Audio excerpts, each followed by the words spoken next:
Nowadays, Kotlin is the primary language for Android development, and also Google selected this language as the default one for code snippets on Android-related tutorials, which really says something about the adoption rate of this language across the industry. There's also an increasing trend which promotes the adoption of Kotlin as a server-side level language, and here on the main website we can see a number of reasons on why this might be a good idea. And it's fair to say that this places Kotlin on a competitive position with Java, which is technically the primary language for building enterprise-level applications for backend. But is Kotlin a replacement to Java? Well, let's try to answer to that question by exploring the top 5 key differences between Kotlin and Java.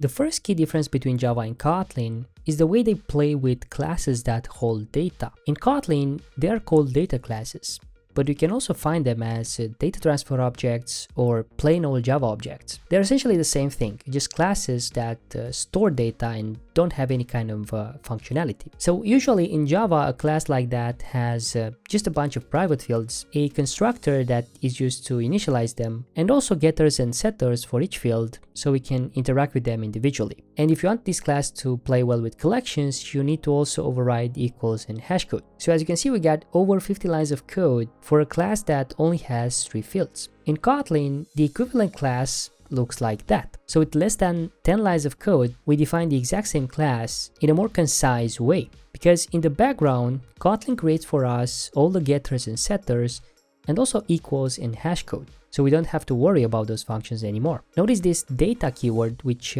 tells us pretty clearly that we want to define a class that holds data. And also the fields are defined in a constructor-like way. So it's really concise if you look at it from that standpoint. The second key difference between Java and Kotlin is the way they play with null values. So in Java, any object can have a null value. And if we try to call a method or use a property on that object, we're going to get a null pointer exception. And if we want to avoid this, we need to always check if the object we are working with is null or not, which usually leads to an increased complexity of the code base. Now in Kotlin, on the other hand, we have this feature that is called null safety, which allows us to play with null values but in a more controlled way. So if you try to assign a null value to a regular type in Kotlin, it will crash on compile time, saying that you can assign a null value to a non-nullable data type. And all the regular types in Kotlin are non-nullable. And if you want to make them nullable, we need to append to the type name a question mark. And when we do this, the variable which has this type can be assigned null values. And being a feature implemented on the data type level, it means that every time we interact with that variable, we're going to be flagged by the language to deal with the case when we have a null value there. So you are kind of forced to deal with that case in any scenario, which is a really great feature overall.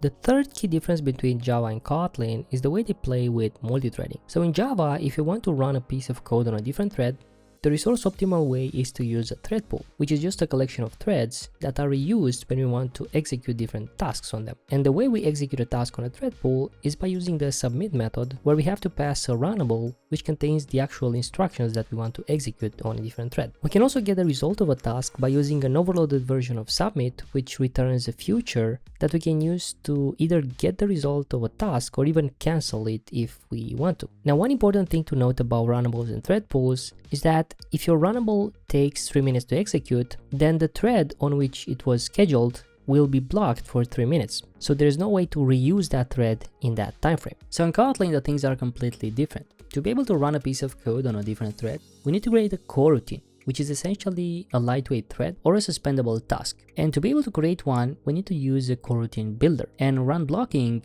is one example of that. And the way it works is that it creates a coroutine which executes all the instructions that we pass inside the block. And in the meanwhile, the thread on which it's being called, which is the main thread in that case, will remain blocked. So if you try to print out the thread on which the execution is currently at before and inside the run blocking coroutine builder, we're going to see that inside the coroutine builder, we are in a coroutine. And to be able to see that, we need to add the VM flag for coroutines debugging that you can see right here. Now, there are also other coroutine builders out there. And one good example would be Launch, which is a coroutine builder that allows us to create coroutines in a fire and forget way. Or in other words, we don't expect any result from the coroutine that's being created using the Launch coroutine builder. And if we print out the current context, we can see that we have two different coroutines, and coroutine 1 is kind of the parent of the coroutine 2. Now notice that both coroutines are running on the same thread, which is the main thread, and to be able to change that, we need to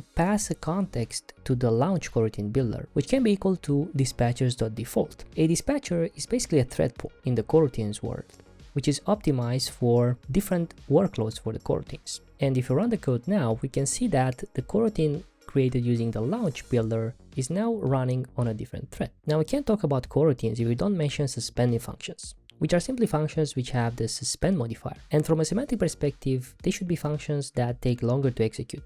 So think about database access or HTTP requests or things like that. So when we use suspending functions inside a coroutine, there's a magic trick which happens behind the scenes. And specifically, all the code which it gets executed before the call to the suspending function will be dispatched on one thread. And then when the suspending function gets called, the thread which was executing it gets unblocked, so it can be reused for other coroutines. And then when the suspending function gets completed, the rest of the code, so the code which follows the suspending function call, will be executed by either the same thread or a potentially different thread from the same dispatchers. And this is a really great thing because from a programmatic perspective, the code looks sequential, but in the background, it may get dispatched on different threads and you don't have to worry about callbacks or things like that. We can quickly simulate this by printing out the current thread before and after the call to the suspending function and creating 10 coroutines so that we can have some scheduling going in there. And we can see that coroutine number 1 is first dispatched on the first worker and then it gets resumed on a different worker. So the same coroutine has been dispatched on two different threads to be able to be executed completely. Now this is just the tip of the iceberg for coroutines world. So if you want more videos on Kotlin coroutines, let me know by hitting the like button below. Now the next key difference between Java and Kotlin is a feature that Java doesn't really have, which is called extension functions. So let's say we have in Kotlin a very simple string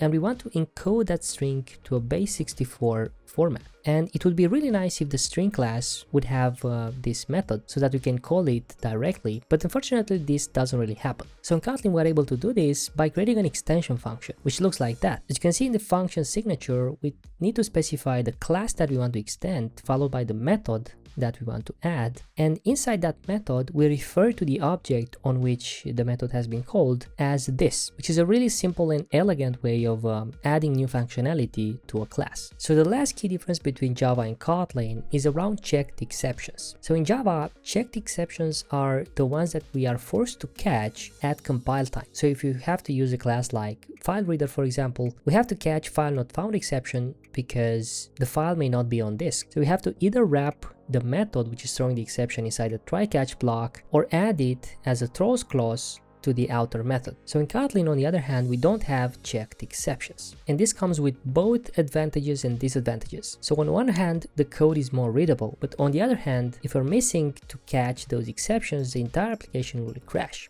So those were the top 5 key differences between Java and Kotlin. If you like this video, hit the like and subscribe buttons, and I'll see you in the next one.